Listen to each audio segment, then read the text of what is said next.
சமைத்து மின்னலின் கீர்த்திகள் கொண்டு கைரேகை செய்தானோ வாடை காற்று பட்டு வயதுக்கு வந்த பூக்கள் கொண்டு தங்கம் தங்கம் பூசி தோல் செய்தானோ ஆனால் பெண்ணே உள்ளம் கல்லில் செய்து வைத்தானோ காதல் கண்ணே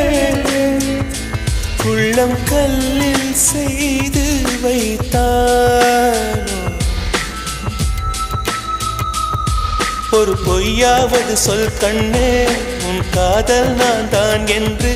அந்த சொல்லில் உயிர் வாழ்வே